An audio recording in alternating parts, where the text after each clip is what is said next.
마지막 사명 인터넷 교회에 오신 성도 여러분을 진심으로 환영합니다. 하나님께서 성령과 진리로 드리는 우리의 예배를 기쁨으로 받아주시기를 소망합니다. 잠시 후에 예배를 시작하겠습니다.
이제 예배를 시작하겠습니다. 하나님의 영께서 우리의 예배에 임재하여 주시기를 간절히 바랍니다. 묵상 기도하심으로 하나님께 우리의 마음을 드리겠습니다.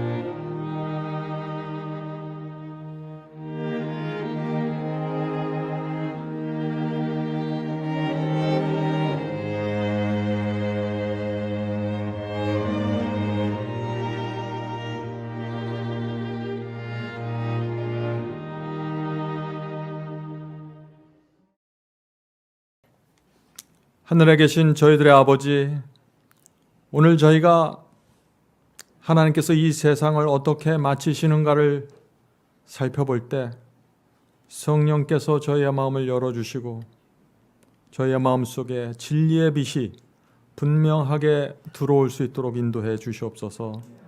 예수님의 이름으로 간절히 기도드립니다. 다 함께 찬송으로 하나님께 영광을 드리겠습니다.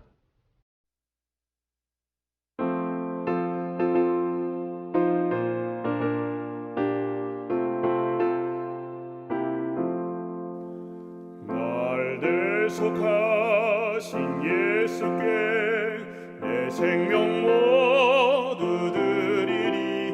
늘 진실하게 하소서.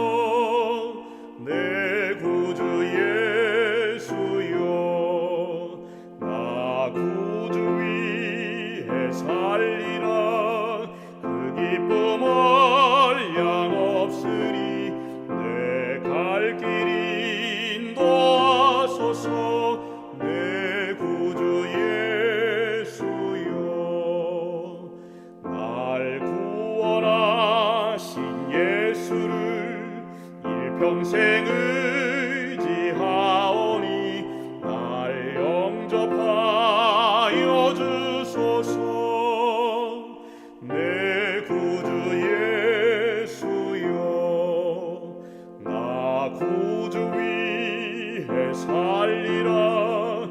그 기쁨을 양없으리. 내 갈 길 인도하소서. 내 구주 예수여.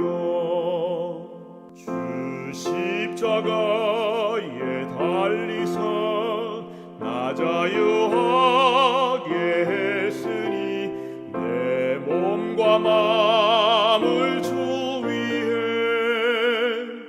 다스게 하소서. 나 구주 위에 살리라. 그 기쁨을 양없으리. 내 갈 길 인도하소서. 내 구주 예수여.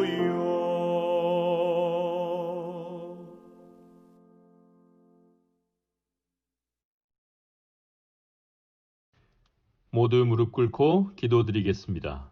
기도를 마친 후 음악이 이어지면 개인 기도를 드려주시기 바랍니다. 하나님 아버지, 예배를 드릴 수 있게 하심을 감사드립니다. 더위가 시작되는 이때에 연세 드신 집사님들과 어린아이들 그리고 아픈 성도님들께 주께서 친히 보살펴 주시옵소서. 주여, 마지막을 살아가는 저희들에게 강하고 담대한 믿음을 주옵소서. 사탄은 우는 사자와 같이 삼킬 자를 두루 찾아다니나이다. 내가 사망의 음침한 골짜기로 다닐지라도 해를 두려워하지 않은 것은 주께서 나와 함께 하심이라. 주의 지팡이와 막대기가 나를 안위하시나이다. 주님, 귀한 말씀 붙잡고 최후 승리할 수 있도록 도와주시옵소서. 사랑으로 승리할 수 있도록 도와주시옵소서. 저희들이 온몸에서 예수님의 향기를 나리게 하옵소서. 하나님 아버지, 선교센터에 복 주심을 감사드립니다. 하나님의 말씀이 5대양 6대지로 전파되어 수많은 성도들이 참 진리를 향하여 돌아오는 역사가 있어지게 하옵소서. 그리하여 각자 서 있는 곳에서 마지막 사명을 다할 수 있게 하옵소서. 한 영혼을 기히 여기시는 하나님, 주의 큰 뜻이 이루어지게 하옵소서. 목사님께도 피곤치 않게 하옵시고 성령님께서 이끄시는 대로 말씀이 선포되게 하옵소서. 전도사님과 선교사님께도 같은 은혜로 함께하여 주시옵소서. 감사드립니다. 이 모든 말씀 우리를 사랑하신 예수 그리스도의 이름으로 기도드리옵나이다. 아멘.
이제 준비된 특별 찬양을 듣겠습니다. 특별 찬양을 들으신 후에 목사님께서 하나님의 말씀을 대언해 주시겠습니다.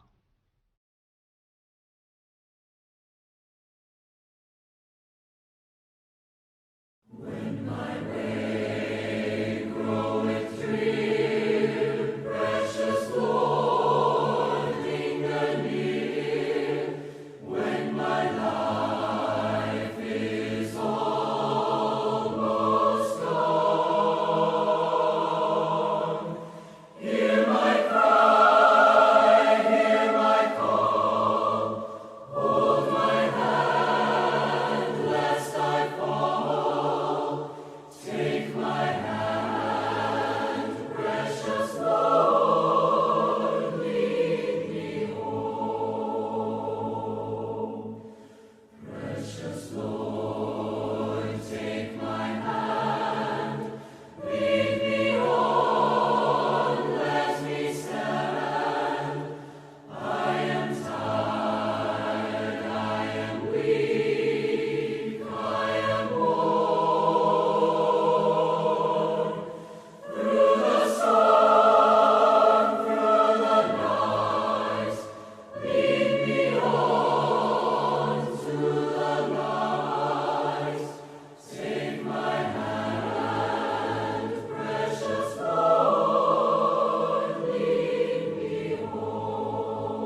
하나님께서는 저희 그리스도인들에게 예언을 주셨습니다.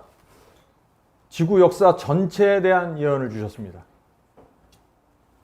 그래서 이 역사는 예언을 따라서 성취되어 온 것입니다. 그래서 우리의 선구자, 종교 개혁자들도 그 역사적인 순서에 맞춰서 예언을 해석했던 것입니다. 그래서 그들이 역사 속에 나타나는 적그리스도를 발견할 수 있었던 것입니다. 그래서 종교개혁 운동이 일어난 것이죠. 자, 그런데 성도 여러분, 왜 하나님께서 예언을 주셨는데 여러 가지 다른 방법으로 주실 수도 있었는데 왜 역사적인 순서에 맞춰서 예언을 주셨을까요?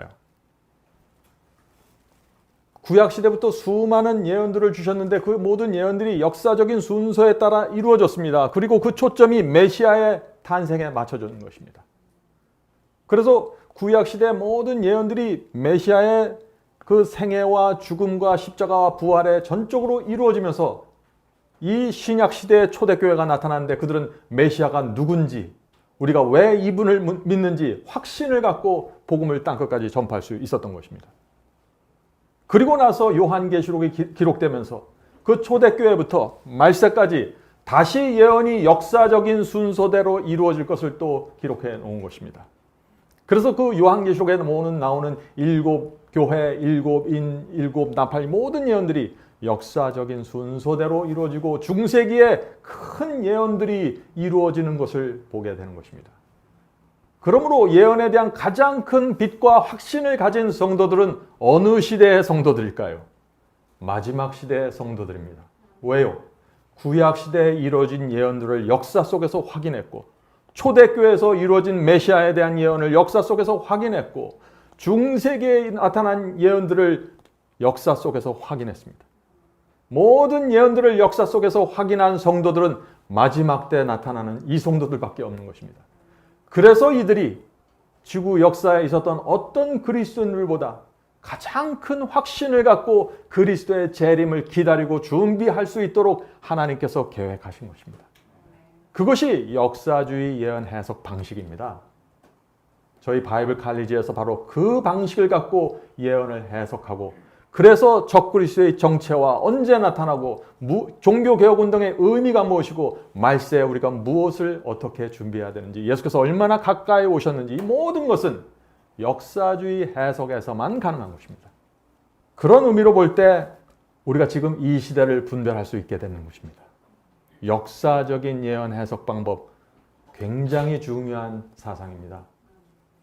지금 우리는 인류 역사가 시작된 이래 한 번도 경험하지 못한 시대를 보내고 있는 것입니다.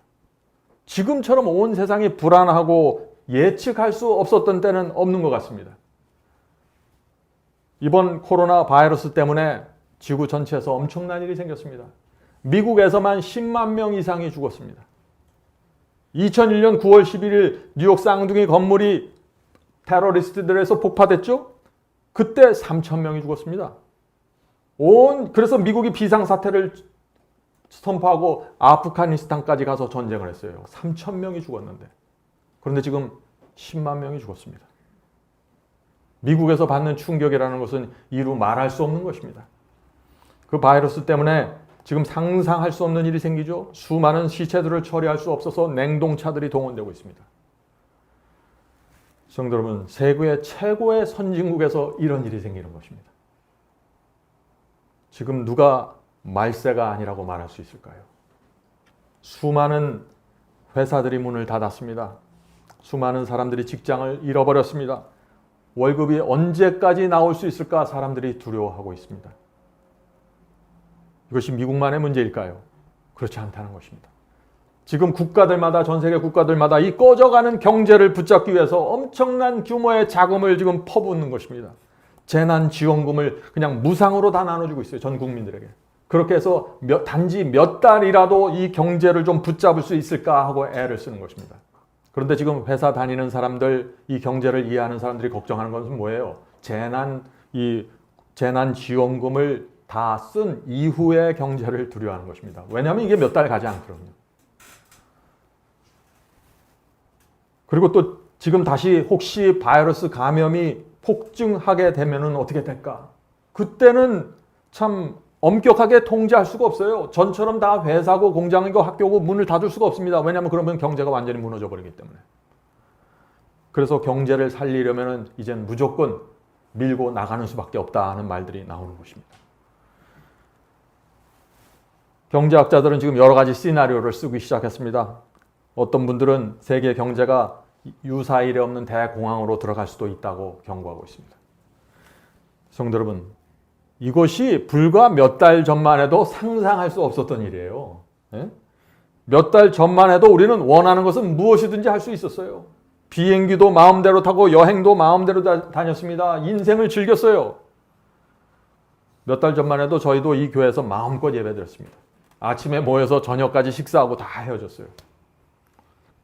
이제는 더 이상 그렇게 할 수 없는 시대가 된 것입니다. 그래서 이제 사람들은 이런 질문을 하는 것입니다. 언제나 우리의 삶이 정상으로 돌아올 수 있을까요? 언제나 경제가 회복될 수 있을까요? 언제나 우리가 마스크를 쓰지 않아도 될까요? 혹시 지금 이런 상태가 계속해서 진행되는 것은 아닙니까? 하는 염려를 지금 하는 것입니다. 요즘 이런 질문을 하는 그리스도인들도 있는 것입니다. 이러다가 짐승의 표 환란으로 곧바로 이어지는 것은 아닙니까? 이렇게 가다가 예수께서 재림하시는 것은 아닌가요? 성도 여러분, 우리가 지금 살고 있는 시대를 아셔야 됩니다. 누구도 예수께서 언제 재림하신다는 말은 할 수 없습니다.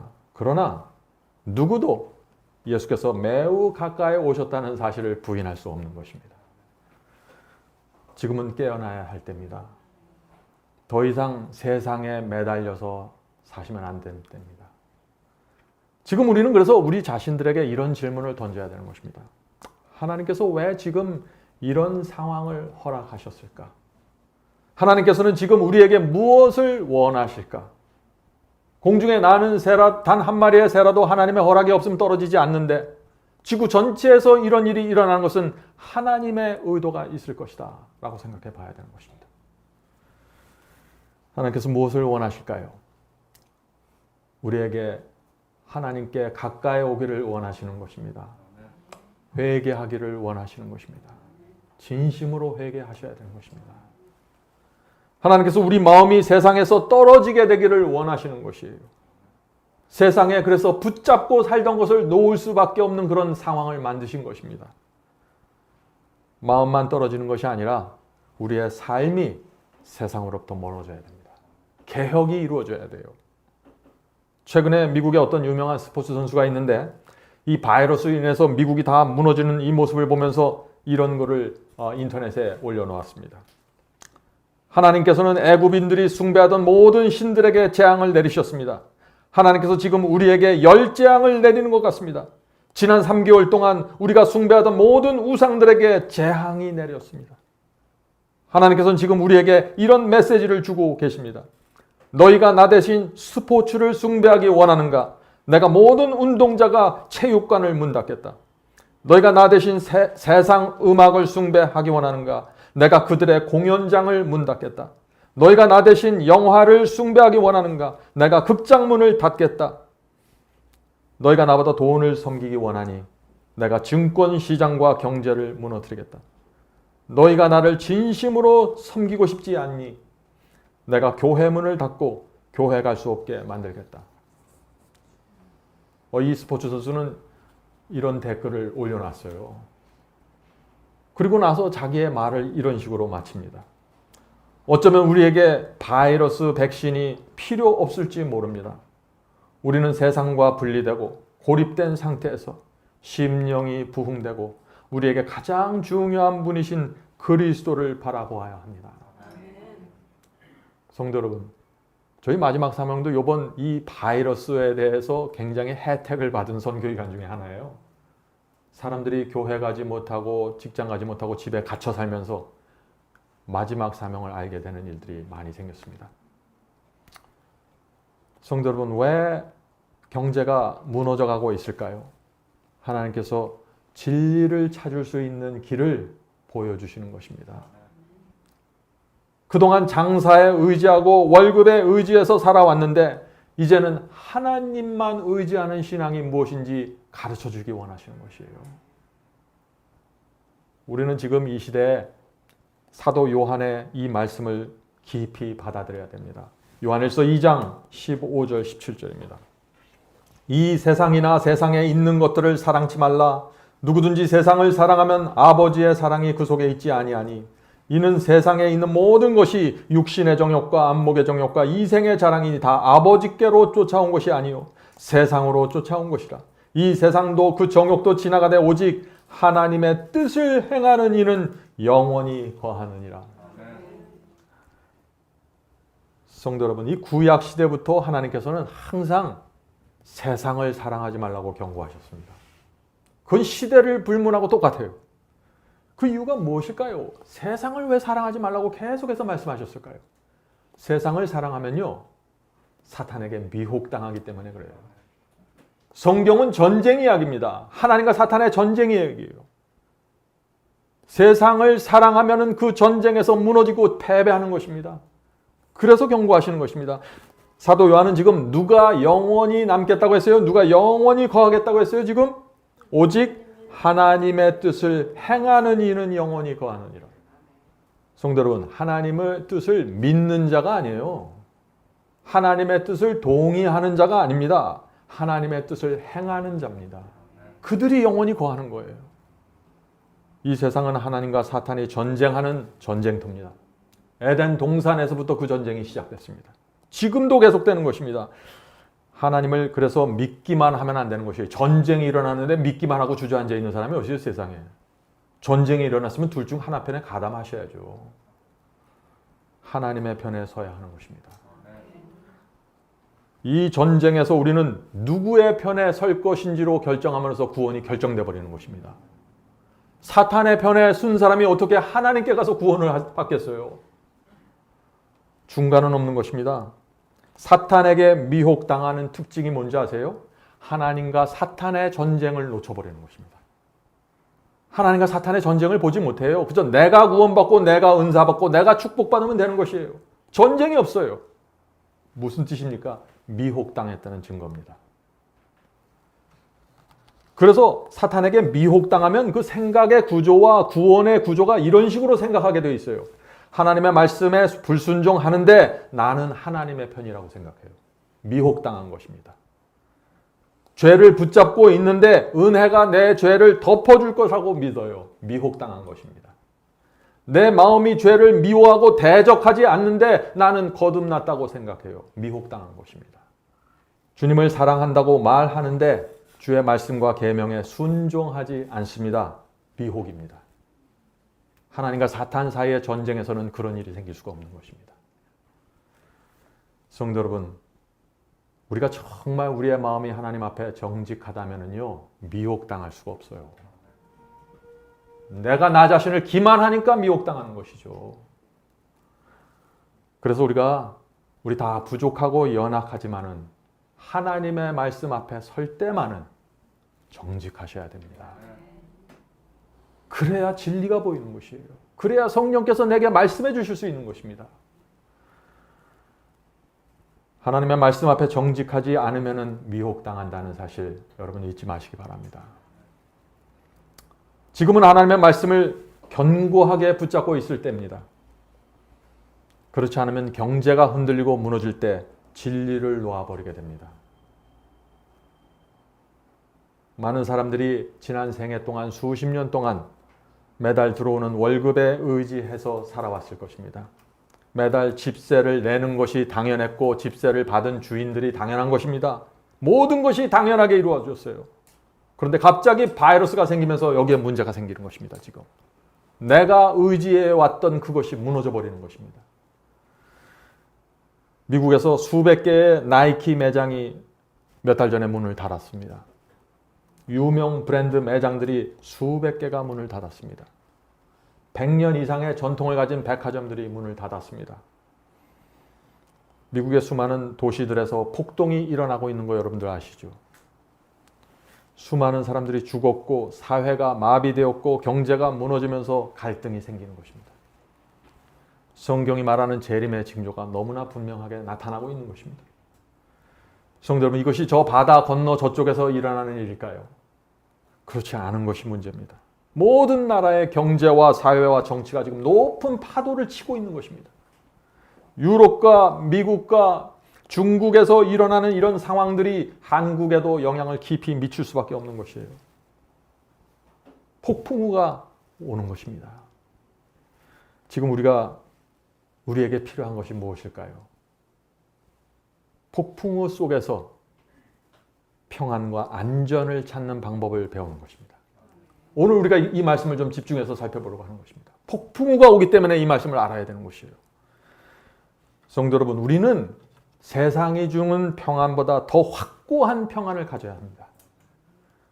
오늘 우리는 그래서 이 폭풍우 속에서 우리가 어떤 신앙을 갖고 통과해야 되는가, 그것을 좀 살펴보는 것입니다.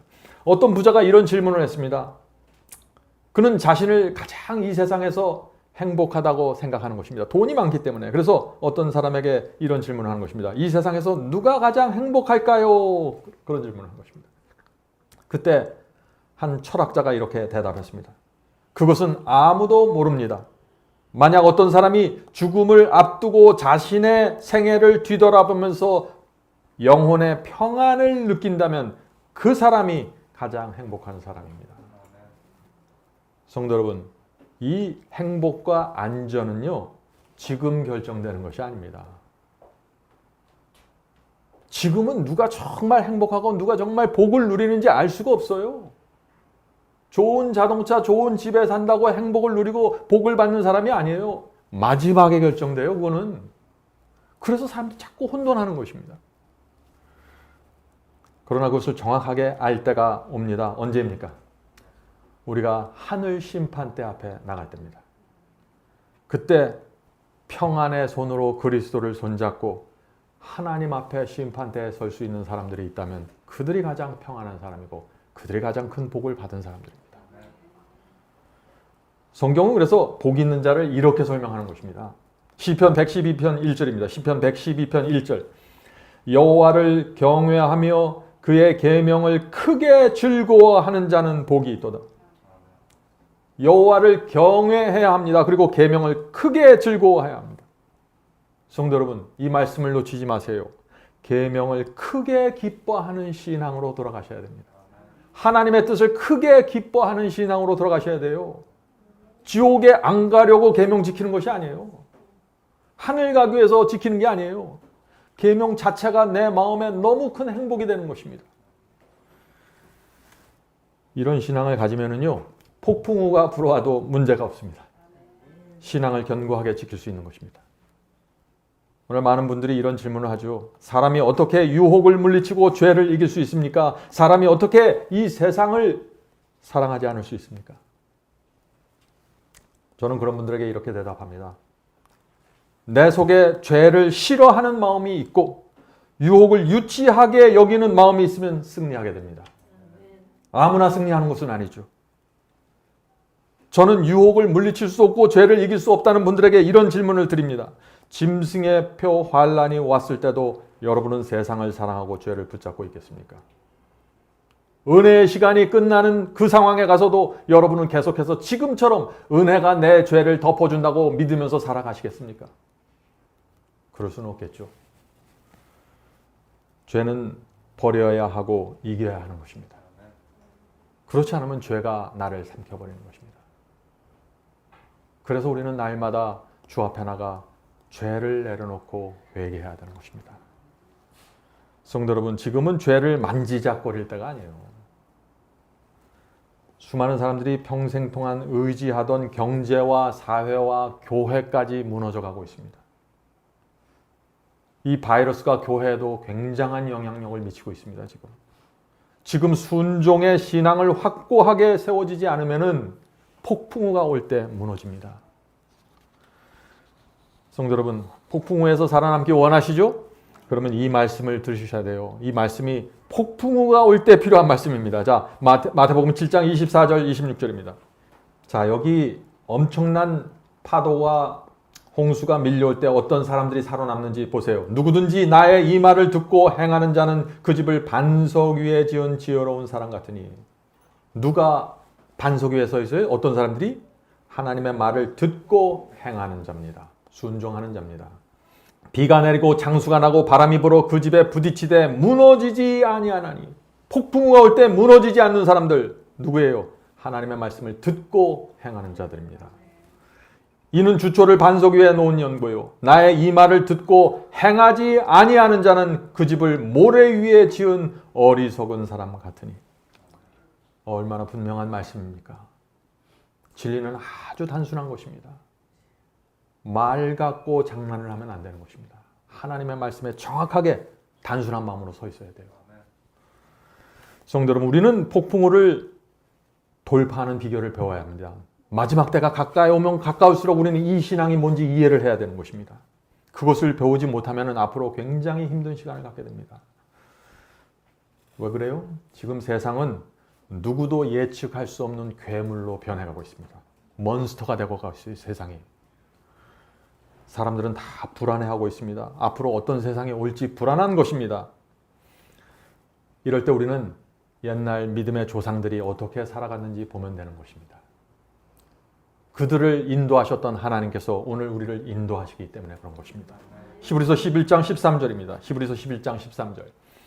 이 사람들은, 자, 여기 아벨과 노아의 얘기를 하고, 이 사람들은 다 믿음을 따라 죽었으며 약속을 받지 못하였으되 그것들을 멀리서 보고 환영하며 또 땅에서는 외국인과 나그네노라 증거하였으니. 성도 여러분, 믿음의 조상들이 이 세상을 어떻게 사셨어요? 외국인과 나그네로 살았습니다. 그냥 이 세상을 지나서 통과한 것이에요. 그들은 다른 곳을 보고 사셨어요. 이 세상을 보고 산 사람들이 아니에요. 외국인과 나그네처럼 이 세상을 지나가 버렸습니다. 지나가 버렸다는 건 뭐예요? 이 세상에 매달리지 않았다는 얘기예요. 모세는 그래서 바로의 왕자까지 던져버렸습니다. 그것이 나그네예요. 우리는 어떻습니까? 너무나 적은 것에 매달려 있습니다.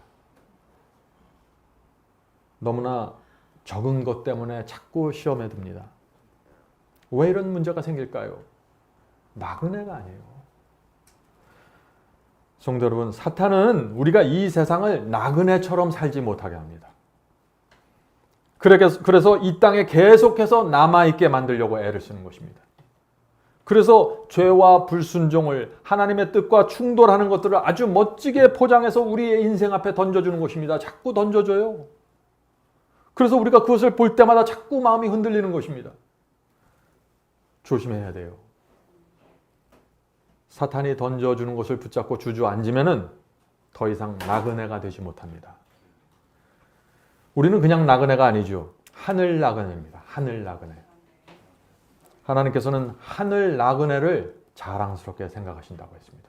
자, 그 말씀이 어디 있어요? 히브리서 11장에 있습니다. 히브리서 11장 16절입니다. 땅에서는 외국인과 나그네로라 증거하였으니 저희가 이제는 더 나은 본향을 사모하니 곧 하늘에 있는 것이라.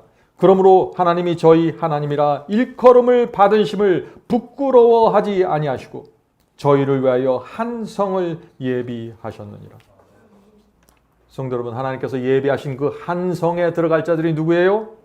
하나님께서 부끄러워하지 않는 자들입니다. 하나님께서는 사탄을 향해서 이 성도들이 내 자녀입니다. 이 사람들이 내 아들과 딸입니다. 라고 사탄을 향해서 외치고 계신데 우리가, 저와 여러분이 어떻게 살아야 할까요? 어떤 나그네가 되어야 될까요? 하나님께서 부끄럽지 않게 여기는 나그네야 되지 않겠습니까?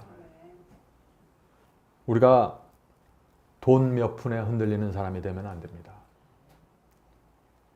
적은 일에 매달리지 마세요. 큰 하늘을 보면서 가셔야 돼요. 그것이 죄와 유혹을 이기는 비결입니다. 그것이 염려의 폭풍우가 올 때 그것을 물리치고 그 안에서 평안을 누리는 성도의 믿음입니다. 성도 여러분, 엄청난 폭풍우가 그 모습을 지금 나타내고 있습니다. 이 폭풍우 속에서 살아남는 비결이 무엇일까요? 이 말씀을 믿는 것입니다. 이사야서 43장 1절입니다. 우리는 이 말씀 속으로 들어가야 되는 것입니다. 이사야 43장 1절. 야곱아, 너를 창조하신 여호와께서 이제 말씀하시느라. 이스라엘아, 너를 조성하신 자가 이제 말씀하시느니라. 너는 두려워 말라. 내가 너를 구속하였고 내가 너를 지명하여 불렀나니 너는 내 것이라. 하나님께서 우리를 창조하셨어요. 그리고 나서 우리에게 말하는 것입니다. 두려워하지 말라. 내가 너를 구속하겠다 하고 약속해 주시는 것입니다. 하나님께서 우리 각자의 이름을 지명해 부르면서 두려워 말라. 내가 너를 책임지겠다고 말하는 것이에요. 이 말씀을 붙잡는 사람들이 폭풍우를 통과할 수 있는 것입니다. 성도 여러분, 이 하나님의 약속을 믿는 자들이 하나님의 날개 안에 들어가서 평안하게 누리는 것입니다. 다른 사람들은 두려워서 흔들릴 때 평안을 유지하는 사람들, 하나님의 약속하에 거하는 사람들입니다. 두려워 말라, 내가 너를 책임지겠다는 이 하나님의 말씀을 믿지 않으면 어떻게 될까요? 그 다음부터는 바로 걱정하게 되는 것입니다. 돈이 떨어져도 걱정, 자녀가 안 돼도 걱정, 집값이 떨어져도 걱정, 다 걱정이에요. 그런 사람은 결국 사탄에게 끌려가게 된다는 것입니다. 하나님께서는 우리에게 약속을 주시고 흔들리지 않것을 요구하고 계신 것입니다. 하나님께서 우리를 창조하셨고 우리를 구원하신다는 것입니다. 무슨 뜻인가요? 하나님께서 우리를 창조하셨고 구원하신다는 것이에요. 그러면 이 사이에 있는 우리의 인생 전체를 책임지시겠다는 것이에요. 그 의미는. 성도 여러분, 우리를 이 세상에 나오게 하신 분이 누구세요? 하나님이세요. 하나님께서 우리를 이 세상에 보내셨기 때문에 하나님께서 우리 인생 전체를 책임지시고 가시는 것입니다. 우리는 하나님께서 인도하시는 대로 따라가면 되는 거예요. 말씀을 통해서.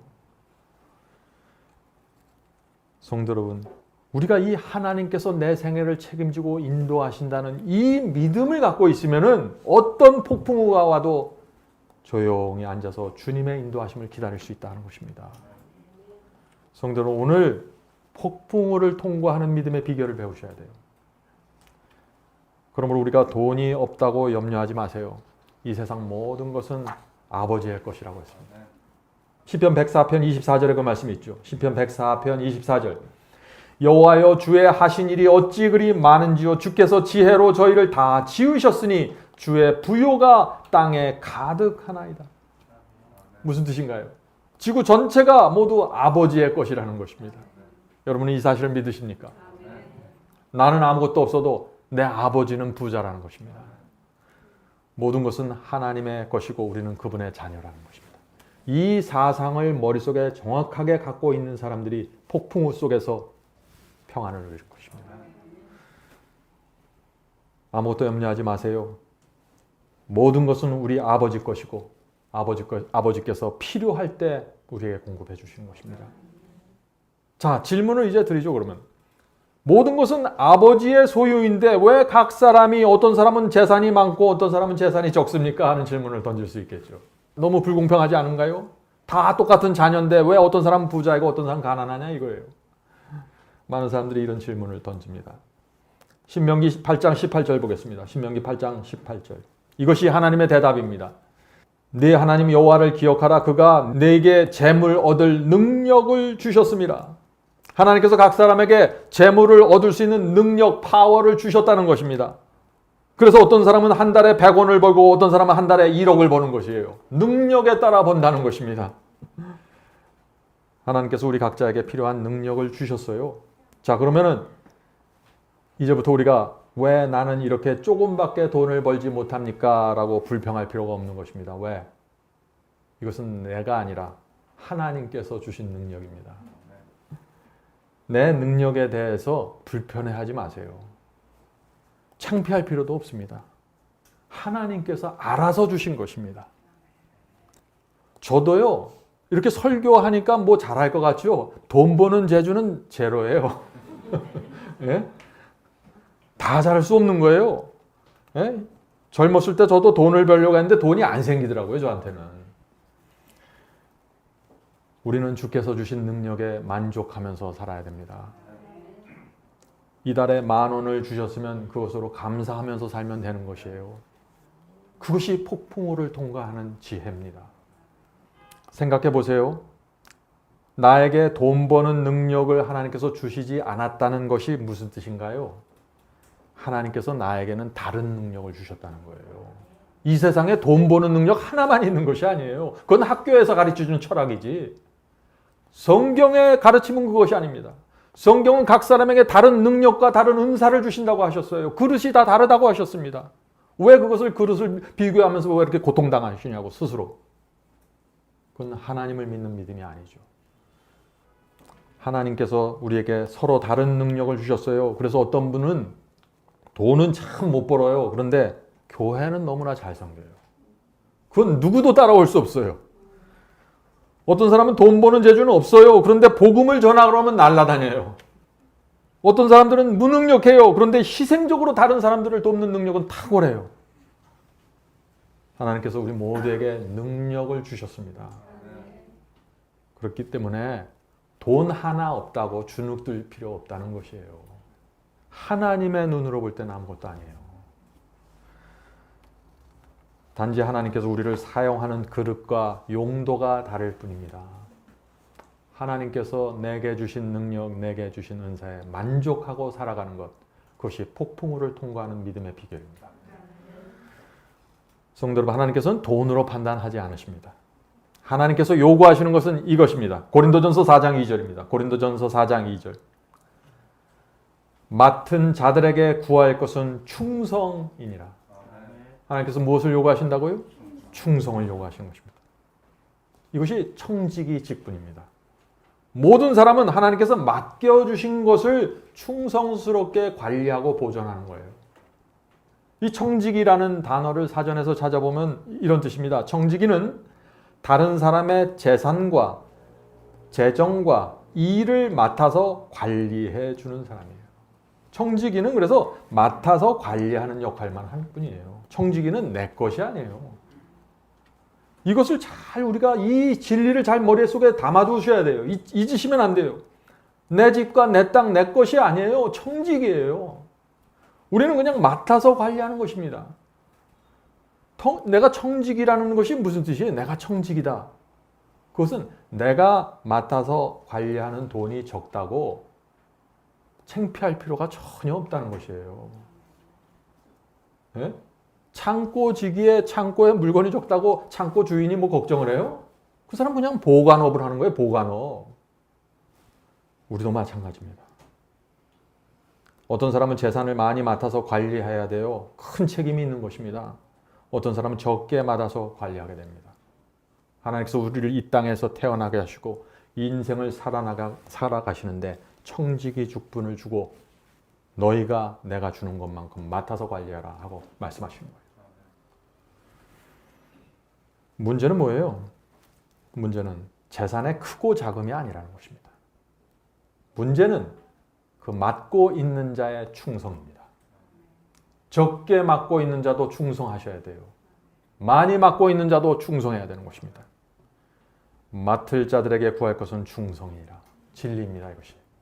성도 여러분, 하나님께서 우리에게 요구하시는 건 무엇인지 정확하게 보이시죠? 내게 맡겨주신 것에 대한 신실함이 있어야 된다는 것입니다. 어떤 분이 이렇게 말했습니다. 한 사람이 죽고 난 후에 그 사람의 인생이 어떻게 살았는지 볼 수 있는 증거가 있습니다. 그것은 그 사람이 사용한 크레딧 카드의 사용 내역을 보면 알 수 있습니다.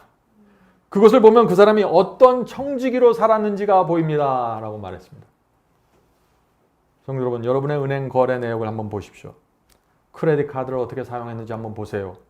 내가 어떤 청지기인가가 거기에 기록되어 있다는 것입니다.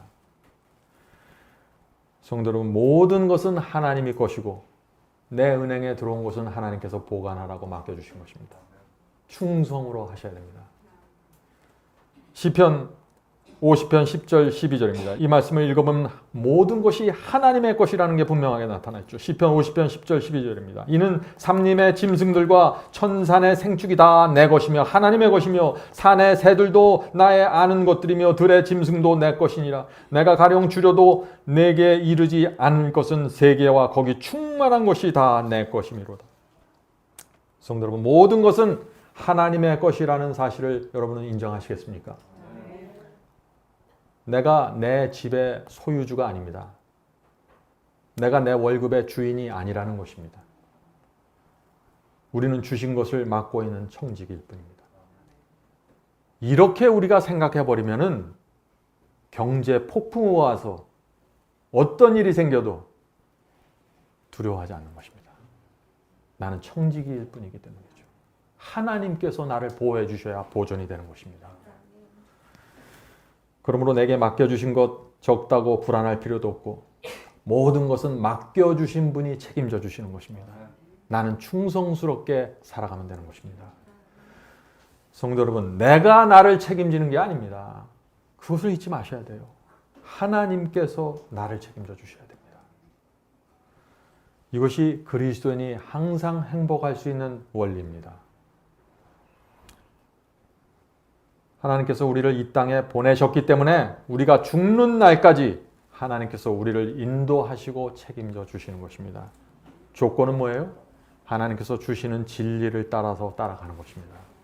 그것만 확실하다면 나머지는 하나님께서 다 책임져 주시는 것입니다. 성도 여러분, 하나님의 약속을 붙잡아야 되는 것입니다. 그래야 우리가 폭풍우를 돌파할 수 있습니다. 이 세상의 사람들은 붙잡을 것이 없어요. 그러나 그리스도에는 하나님께서 주신 약속이 있는 것입니다. 그것을 붙잡으면 되는 것입니다. 그것이 승리의 비결이에요. 자, 폭풍우를 통과하는 또 하나의 비결. 그것은 하나님께서 우리에게 공급하겠다고 약속해 주신 것입니다. 무엇을 약속하셨어요? 하나님께서 우리에게 공급하겠다는. 까마귀를 통해서 엘리야를 먹이셨던 하나님께서 지금도 똑같은 하나님이 우리에게 필요한 것을 공급해 주신다는 것입니다. 직장이 무너지고 흔들릴 때, 아무도 나를 도와줄 수 없을 때 우리는 이 하나님의 약속을 믿고 가야 되는 것입니다. 자, 마태복음 6장 30절에 그 약속이 있죠. 마태복음 6장 30절입니다. 약속을 붙잡는 것이 폭풍우를 통과하는 신앙입니다. 오늘 있다가 내일 아궁이에 던지우는 들풀도 하나님이 이렇게 입히시거든 하물며 너희 일까 보냐 믿음이 적은 자들아. 성도 여러분, 하나님께서는 우리를 모른 척하지 않으십니다. 우리가 어려울 때 결코 모른 척하지 않습니다. 조금도 염려할 필요가 없는 것입니다. 우리가 가진 것이 없어도 이 세상 모든 것은 아버지의 것이고 아버지는 나를 가장 잘 알고 계신 것입니다. 성도 여러분, 제가 다시 말씀드리지만 중요한 것은 저와 여러분이 지금 붙잡고 믿고 따라가는 이것이 진리인가를 확인하는 것입니다. 확인하셔야 돼요. 이것이 확인되고 내가 믿는 것이 진리가 확인되면은 하나님께서 반드시 나를 인도하시고 도우시고 책임져 주시는 것입니다. 진리를 붙잡고 있는데 하나님 모른 척해요? 그럴 수는 없는 것이에요. 하나님께서는 우리를 진리를 통해서 구원하시기 때문에 그런 것입니다. 우리가 어디에 있든지 진리를 붙잡고 있으면 찾아오십니다. 우리가 이런 믿음을 가지면 두려울 게 무엇이 있겠습니까? 저도 요즘 폭풍우를 통과하고 있습니다. 평생 처음 보는 폭풍우가 왔습니다. 그러나 제 마음은 평안합니다. 하나님께서는 내가 진리를 붙잡고 있고 제가 무엇을 위해 살아가고 있는지 아시기 때문이죠. 우리 마음에 이런 확신만 있으면 두려울 것이 하나도 없습니다. 빌립보 4장 19절 보겠습니다. 빌립보 4장 19절. 나의 하나님이 그리스도 예수 안에서 영광 가운데 그 풍성한 대로 너희 모든 쓸 것을 채우시리라. 오늘 저는 하나님의 약속을 계속해서 여러분에게 나눠드리려고 합니다. 여러분이 이 약속을 믿으십니까? 이 약속을 믿으면 폭풍우를 통과하게 되는 것입니다. 만일 제가 여러분이 풍성한 대로 여러분의 쓸 것을 제가 다 공급하겠습니다. 그러면 여러분이 제 말을 믿을 수 있어요? 믿을 수 없어요. 믿으면 안 돼요. 그런 말은. 그런데 이런 말씀을 하나님께서 하셨기 때문에 믿으셔야 되는 거예요. 자, 놀라운 약속도 하나 보죠. 마태복음 6장 31, 32절입니다. 마태복음 6장 31, 32절. 그러므로 염려하여 이르기를 무엇을 먹을까, 무엇을 마실까, 무엇을 입을까 하지 말라. 이는 다 이방인들이 구하는 것이라. 너희 천부께서 이 모든 것이 너희에게 있어야 할 줄을 아시느니라. 성도 여러분, 이 말씀을 오해하시면 안 됩니다. 마음속에 염려가 생기면 내가 믿음이 없나? 자꾸 이렇게 생각하시는데 그렇게 생각하시면 안 돼요. 염려는 자연스러운 것입니다.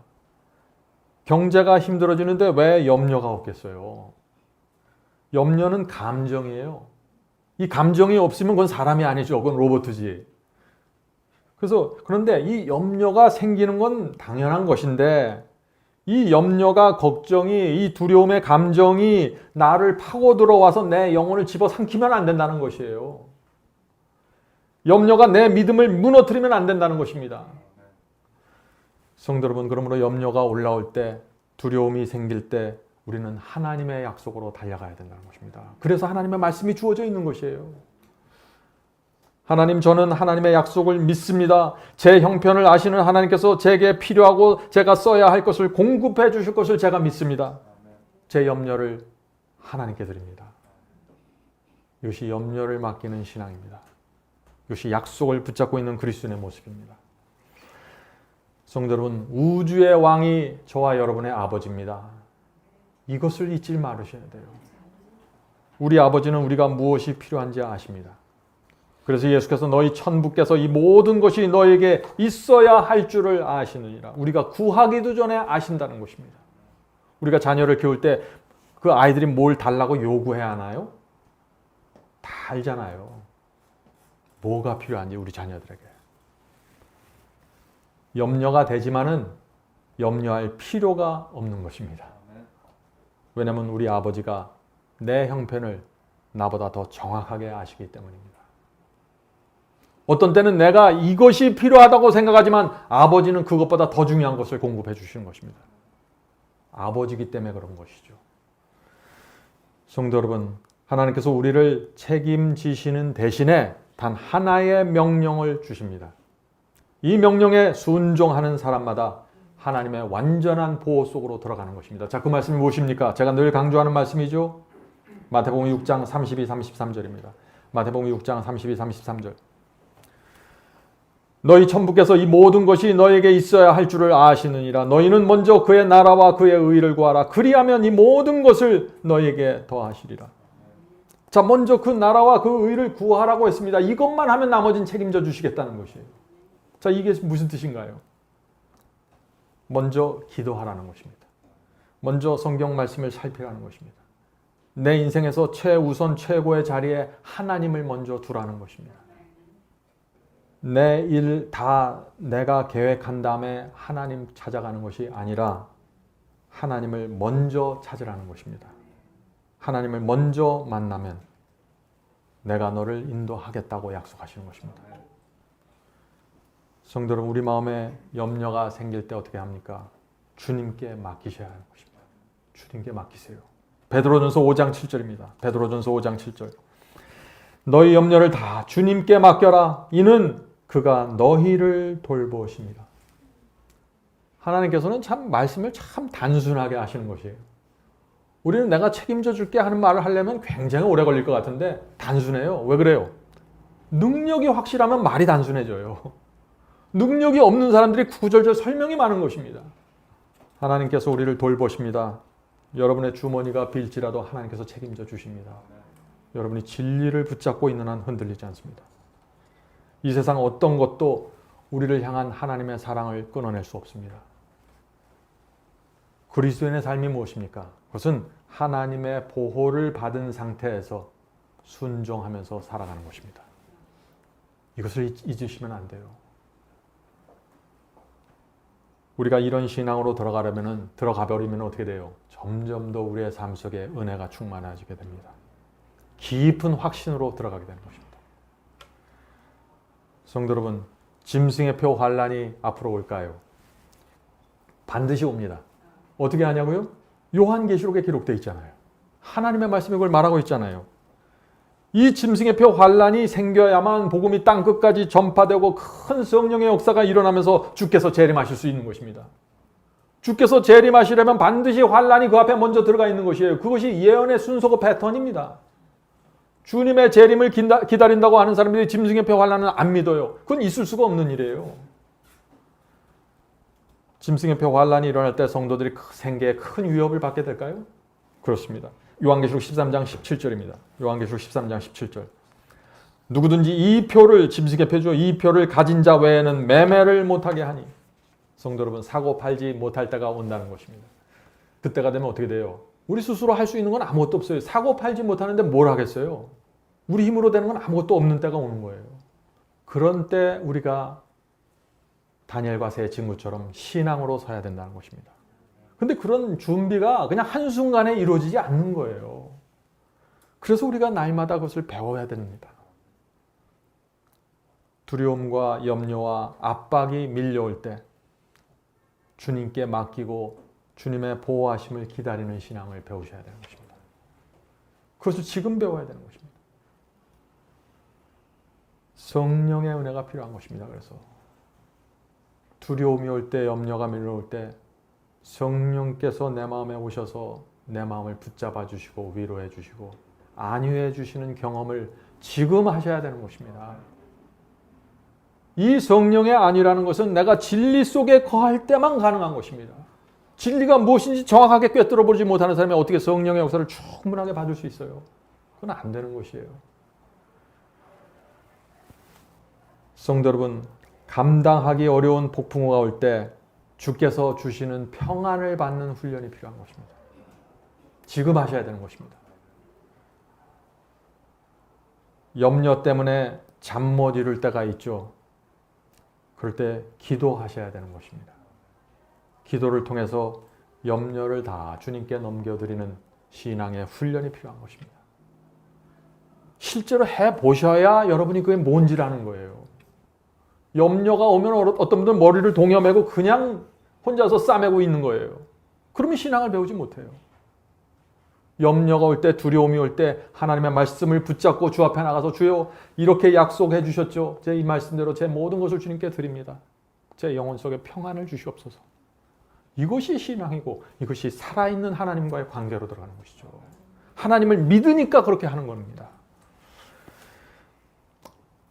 두려움에 잠 못 이룰 때 말씀을 읽으세요.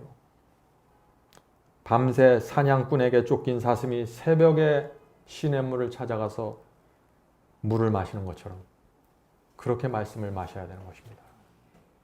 근데 보통 때는 잘 그 경험이 안 돼요. 보통 때는 잠자지 누가 새벽에 일어나서 사슴처럼 기갈이 들리는 사슴처럼 말씀을 볼 수 있겠어요. 이게 보통 때는 잘 안 돼요. 그런데 환란이 오고 염려의 폭풍우가 오고 두려움이 오면은 기갈이 들리는 사슴이 되는 것입니다. 사람은. 왜요? 힘이 없기 때문에. 내가 내 자신을 보호할 수 없는 전혀 그런 상태가 들어가 버리면은 그땐 해결 방법은 하나밖에 없어요. 답이 없는 것이에요. 그때는. 그래서 그때 드디어 하나님 앞에 나가게 되는 것입니다. 그래서 고난은 하나님의 은혜라고 말하는 것입니다. 저는 이 말씀을 전하면서 이 두려움과 염려의 폭풍으로 들어갈 때가 가끔씩 있습니다. 주의 말씀을 전하면은요, 이곳저곳에서 저를 에워싸는 원수들이 나타납니다. 금방이라도 나를 삼킬 것처럼 그런 글을 보내요. 예? 단 하나의 실수도 허용하지 않을 것 같은 상황이 생깁니다. 그럴 땐 두렵습니다. 정말 점도 없고 흠도 없어야 된다는 사실을 제가 느끼죠. 그러나 그때 제가 그리스도의 은혜를 바라보게 되는 것입니다. 주의 말씀 안으로 들어가서 그 말씀 안에 깊이 들어가 숨어버리는 것입니다. 하나님, 저를 보호해 주셔야 합니다. 이 세상 누구도 나를 보호해 줄 수 없습니다. 주여, 주께서만 저를 숨겨주실 수 있는 것입니다. 도와주시옵소서. 이것이 폭풍우가 올 때 하나님께 들어가는 방법입니다. 다른 것이 없어요. 특별한 비결 저한테 기대하지 마세요. 이것입니다. 이렇게 하나님의 말씀 안에 들어가서 기도로 숨어 있으면 하나님께서 마음에 평안을 넣어주십니다. 해결된 것은 하나도 없어요. 그런데 평안이 들어와 버렸습니다. 그래서 감사하다는 기도를 드리게 되는 것입니다. 이것이 그리스도인의 신앙입니다. 성도 여러분, 염려와 두려움이 몰려오십니까? 하나님의 말씀 안으로 깊이 들어가세요. 말씀으로 보호를 받으셔야 됩니다. 성도 여러분, 우리 신앙, 그리스도인 신앙의 기초가 무엇일까요? 가장 기초가. 그것은 주님을 전적으로 신뢰하는 것입니다. 어디 굉장히 밝은 빛을 무슨 발견해야만 만족하려고 하지 마세요. 신앙의 기초가 있어야 되는 것이에요. 그것은 주님을 전적으로 신뢰하는 것입니다. 뒤에서 애굽의 군사들이 쫓아올 때라도 주님을 신뢰하셔야 됩니다. 여러분이 믿는 하나님은 어떤 하나님이십니까? 우리가 믿는 하나님은 이런 하나님입니다. 에베소 3장 20절입니다. 에베소 3장 20절. 우리 가운데서 역사하시는 능력대로 우리의 온갖 구하는 것이나 생각하는 것에 더 넘치도록 능히 하실 이에게. 하나님은 어떤 분이세요? 우리가 구하는 것보다, 우리가 생각하는 것보다 훨씬 더 넘치도록 베풀어 주신다는 것입니다. 여러 부모님들이시여, 여러분들은 여러분 자녀들에게 그렇게 안 하십니까? 자녀가 하나를 구하면은 3개, 4개, 5개 주고 싶잖아요. 내가 갖고 있으면은. 그러나 그 아이가 교만하면 많이 주고 싶어도 못 주죠. 그 아이의 그릇에 맞춰서 주게 되는 거잖아요. 하나님께서도 그 마음은 항상 넘치도록 주고 싶으신 것입니다. 우리가 그것을 담을 수 있는 그릇이 돼야 되는 것이에요. 그래서 신앙에 또 중요한 비결이 있습니다. 그것이 무엇일까요? 주님의 재림을 준비하면서 인생의 우선순위를 정확하게 정하셔야 합니다. 우리는 지금 마지막 때를 살고 있기 때문에 그렇습니다. 내가 부자이든지 가난하든지 인생의 우선순위는 똑같습니다. 부자 다르고 가난한 자 다른 게 아니에요. 다 똑같은 우선순위를 갖고 이 세상을 통과하는 것입니다. 나그네처럼 말이죠. 그리스도의 재림을 준비하려면 재림 신앙을 가지셔야 돼. 내가 살아있는 동안 반드시 예수께서 재림하신다는 믿음을 갖고 살으셔야 됩니다. 많은 사람들이 그리스도를 믿지만은 그리스도는 오늘날 기독교 안에서 감추인 보화가 되어버렸습니다. 여러분들 그 말씀을 아시죠? 수많은 사람들이 그리스도를 영접했지만 그리스도께서 감추인 보화가 되어버렸습니다. 마태복음 13장 44절에 그 말씀이 있습니다. 마태복음 13장 44절. 천국은 마치 밭에 감추인 보화와 같으니 사람이 이를 발견한 후 숨겨두고 기뻐하여 돌아가서 자기의 소유를 다 팔아 그 밭을 샀느니라. 성도 여러분, 감추인 보화를 찾은 사람이 누구인지 우리가 어떻게 알 수 있을까요? 누가 감추인 보화를 찾았는지 어떻게 알 수 있을까요? 이 성경절에 답이 나와 있잖아요. 기쁜 마음으로 돌아가서 자신의 생애를 다 파는 것입니다. 그 사람이 감추인 보화를 찾은 사람이에요. 혼돈할 거 없어요. 이런 성도들이 폭풍우 속에서 평안을 누리게 되는 것입니다.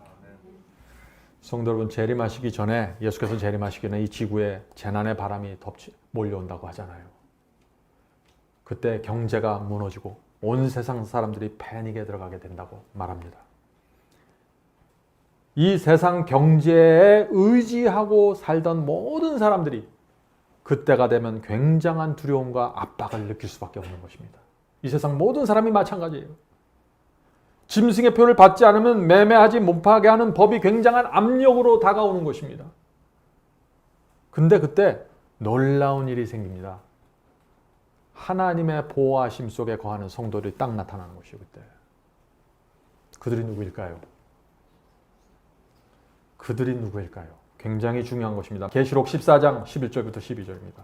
계시록 14장 11절과 12절.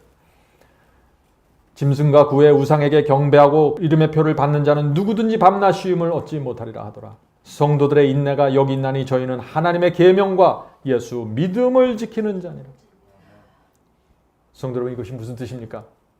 하나님의 계명과 예수의 믿음을 지키는 이 성도들이 짐승의 표 환란이 일어날 때 하나님의 날개 아래서 보호받는다는 얘기예요. 많은 사람들이 혼돈해요. 짐승의 표 환란이 오면 내가 이를 악물고 참으면서 내가 그걸 통과해야지. 그게 아니에요. 하나님은 앉아서 쉬는 게 아니에요. 이 마지막 환란이 일어날 때는 하나님과 그리스도와 성령께서 지구 역사에서 가장 강력한 능력을 갖고 지구로 내려와서 활동하시는 때입니다. 이 마지막 성도들 붙잡으신 때예요. 그래서 우리는 환란을 두려워하지 않게 되는 것입니다. 여러분은 계명을 지키는 성도가 되셔야만 하는 것입니다. 계명을 철저히 지키세요. 대충 지키시면 안 됩니다. 마지막 때는 반드시 이 성도들 속에 포함되셔야 되는 것이에요. 감추인 보화를 발견하고 기쁨으로 자신을 하나님께 바친 성도들, 모든 것을 무릅쓰고 계명을 지키는 신앙으로 들어가게 된다는 것입니다. 그것이 환란을 위한 준비입니다. 억지로 하는 것이 아니에요. 감추인 보화를 먼저 발견하세요. 순서가 그렇습니다. 다 팔려고 먼저 대들지 마세요. 감추인 보화를 발견하셔야 돼요. 성경 속에서, 말씀 속에서 그리스도의 깊은 은혜와 사랑에 감사하세요. 그러면 자연스럽게 나머지가 따라와 버립니다. 성도 여러분, 우리가 지금 진리를 정확하게 붙잡고 있다는 사실을 어떻게 알 수 있을까요? 중요한 질문입니다. 여러분은 오늘 이 시간에 이 질문에 스스로 대답해 보시기 바랍니다. 나는 지금 진리에 대한 믿음이 점점 더 견고해지고 있는가? 이 질문에 yes라고 대답하는 분들은 진리를 붙잡고 있는 것입니다. 지금 진리에 대한 확신이 내 속에서 점점 더 견고해지고 있는가? 하나님의 말씀이 정말 내가 믿는 이 말씀이 성경이 말하는 그 진리구나 하고 확신이 점점 더 견고해지고 있습니까? 여러분은 지금 진리를 붙잡고 있는 것입니다. 바이블 칼리지에 오셔서 진리를 확신하셔야 돼요. 그래서 제가 자꾸 바이블 칼리지를 권하는 것입니다. 말씀 속에 들어가서 그리스도를 점점 더 분명하게 보고 만나십니까? 진리를 붙잡고 계신 것입니다. 성령의 큰 역사 속에 여러분은 거하고 계신 것입니다. 예언의 성취를 여러분이 보면서 점점 더 하나님의 계획과 인도하심과 하나님의 블루프린트 청사진을 보십니까? 성령의 큰 역사 속에 여러분은 들어와 계신 것입니다. 확신을 갖고 걸어가세요. 흔들리지 마시고. 이런 경험이 여러분 속에 있다면 여러분은 지금 주께서 인도하시는 진리의 길을 걸어가고 있는 것입니다. 이것이 성경에 대해 확신을 갖는 방법입니다. 다른 방법이 없어요. 성도 여러분, 요한계시록은 지구에 재난이 바람이 오고 짐승의 우상이 세워지고 이 정부가 신앙의 자유를 압박할 것을 예언하고 있습니다. 적그리스도가 나타날 것을 예언하고 엄청난 기적이 저 원수의 편에, 악인들의 편에 일어날 것을 지금 말하고 있어요. 그 요한계시록의 예언이죠. 온 세상이 적그리스도를 중심으로 연합할 것을 예언하고 있습니다. 그때 온 세상이 한 무리의 성도들을 핍박할 것입니다. 진리에 정확하게 서 있는 성도들입니다. 그들은 사고 팔지 못하게 될 것입니다. 그때 어떤 사람들이 살아남을까요? 이 신앙으로 확실하게 들어가셔야 돼요. 하박국서 3장 17절 19절입니다. 여러분들 이 성경절 잘 알죠? 이것은 적은 환난이나 적은 염려나 큰 환난이나 말할 것 없이 이 신앙 속으로 들어와 보면 아무 문제가 없이 하나님의 평안을 누리면서 통과하게 되는 것입니다. 하박국서 3장 17절 19절입니다. 비록 무화과 나무가 무성치 못하며 포도나무에 열매가 없으며 감람나무에 소출이 없으며 밭에 식물이 없으며 우리의 양이 없으며 외양간에 소가 없을지라도 아무것도 남지 않는 이런 상황 속에서 어떤 신앙을 해야 될까? 이것입니다. 나는 여호와를 인하여 즐거워하며, 이 신앙이 필요한 것입니다. 나의 구원의 하나님을 인하여 기뻐하리로다. 주 여호와는 나의 힘이시라. 어떤 상황에서도 하나님의 능력, 하나님의 힘을 믿고 가는 것입니다. 나의 발은 사슴과 같게 하되 나로 나의 높은 곳에 다니게 하시리로다. 이 성경절이 어디에 가장 많이 붙어 있는지 아세요? 냉장고 앞에 가장 많이 붙어 있더라고. 우리 가정주부들이 항상 이것을 냉장고 앞에 많이 붙여놓는 것 같아요. 염려가 올 때 피하기 위해서요. 근데 그게 냉장고 문에만 붙어 있으면 안 되죠. 내 가슴에 붙어 있어야지. 성도 여러분, 마지막 폭풍우가 몰려오는 것처럼 보입니다. 이 폭풍우는 저와 여러분에게만 오는 것이 아닙니다. 수많은 사람들이 이 폭풍우를 당하게 될 것이에요. 그때 우리가 어떤 신앙을 가져야 할까요? 밭에 소출이 없고 외양간에 소가 없고 양이 없을지라도 여호와를 신뢰하십시오. 여호와께서 나의 능력이 되심을 믿으셔야 합니다. 이런 신앙으로 들어가면은 내 주변에서 다 무너지고 쓰러지고 망가져도 하나님의 계명을 충성스럽게 지키는 성도들로 남아있게 된다는 것입니다. 계명을 지키는 신앙은 그냥 율법주의가 되라는 얘기 아니에요. 이것은 하나님의 보호와 하나님의 도우심과 하나님의 능력을 믿기 때문에 계명을 지키게 되는 것입니다. 상황에 상관없이. 성도 여러분, 마지막 예언이 이루어진다고 해서 두려워할 거 하나도 없어요. 두려움이 없을 수는 없습니다. 그러나 두려움에 압도되지 말아야 된다는 것입니다. 왜 그래요? 짐승의 표 환란이 온다는 것은 주께서 천천만만의 천사를 이끌고 오신다는 것입니다. 그 사인이에요. 재림의 징조입니다. 하늘 우주의 왕이 우리를 하늘로 데려가기 위해서 오시는 것입니다. 그 사인으로 짐승의 표 환란이 일어나는 것이에요. 성경의 마지막 예언이 우리 앞에서 펼쳐지게 되는 것입니다. 환란이 온다는 것은 하나님께서 직접 오셔서 나를 붙잡고 보호해 주시고 환란을 통과하신다는 것입니다. 이 세상 누가 그런 영광을 맛볼 수 있겠어요? 저는 주께서 빨리 오시기를 간절히 바랍니다. 여러분도 그러실 것이에요. 이 세상이 뭐가 그렇게 재밌어요? 진리를 마음껏 믿고 고백하는 하늘이 그립습니다. 우리가 진리에 대한 오해와 편견이 없는 그런 세상에 가서 살고 싶습니다. 이제 진심으로 주님을 받아들이십시오. 하나님의 말씀을 그대로 받으시고 하나님 앞에 나가서 다 내려놓고 주여 이제 제가 회개하고 주께로 돌아오기 원합니다. 이제 다시 시작하기 원합니다. 주여 저를 받아주시옵소서. 그러면 하나님께서 여러분을 받아주시고 준비시켜 주시고 책임져 주시면서 인도하십니다. 우리 모두 이 시간에 그런 성령의 역사가 이루어지기를 제가 간절히 바랍니다. 하늘에 계신 아버지, 오늘부터 저희가 다시 시작하기를 원합니다. 주여 주님을 전적으로 신뢰하는 믿음으로 들어가게 인도해 주시옵소서. 하나님께서 성경에 기록해놓은 모든 약속을 저희가 붙잡고 마음에 담고 살아가게 도와주시옵소서. 그것이 저희의 믿음의 가장 밑바닥에 있는 신앙이 될 수 있도록 도와주시옵소서. 하늘에 계신 아버지, 저희가 주님을 사랑합니다. 주님을 끝까지 따라가기를 원합니다. 그러나 저희가 부족하고 연약합니다. 주께서 날마다 저희를 도와주시고 저희가 힘들 때마다 성령을 통해서 저희의 마음에 역사해 주셔서 저희를 안위해 주시고 붙잡아 주시고 힘을 주시옵소서. 이 세상이 참 살기가 어려운 세상이 점점 되어가고 있습니다. 그럴지라도 하나님은 거기 계시고 능력이 항상 존재하며 원할 때마다 나가서 구할 수 있는 저희를 하나님의 자녀로 불러주셔서 감사합니다. 주여 저희와 동행하여 주시옵소서. 날마다 저희와 함께 하여 주셔서 말씀해 주시고 성령을 통해서 늘 가르쳐 주시고 알려 주시옵소서.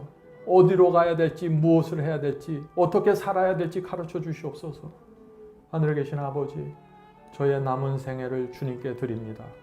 인도해 주시고 보호해 주시옵소서.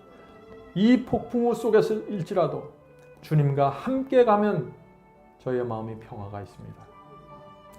하늘이 주는 평안을 갖고 저희의 인생을 갈 수 있게 도와주시고 이 모든 말씀 예수님의 이름으로 간절하게 기도드립니다.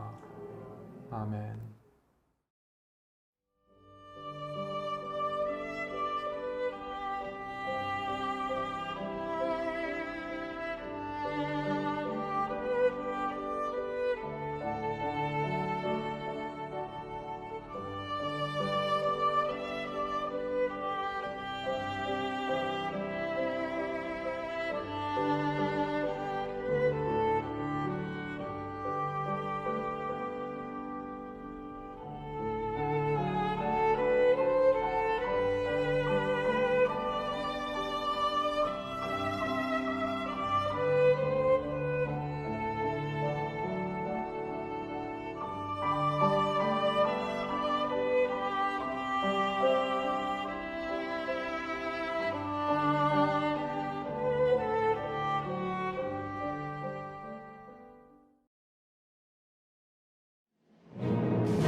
이것으로 오늘 예배를 마치겠습니다. 설교 말씀에 대한 감동이나 소감을 웹사이트 하단 게시판에 남겨주시면 감사하겠습니다. 사시는 지역 또는 나라와 함께 간증을 남겨주시면 우리 모두에게 큰 위로와 격려가 될 것입니다. 마지막 사명 사역을 위해 헌금하시기 원하시는 분들은 웹사이트 상단 헌금함에 드려주시기 바랍니다. 성도 여러분의 헌금은 복음을 전파하는 일에 소중히 사용됩니다. 그럼 다음 주 이 시간에 다시 뵙겠습니다. 마지막 사명 인터넷 교회 교우 여러분, 하나님의 은혜와 평강이 함께 하시길 간절히 바랍니다.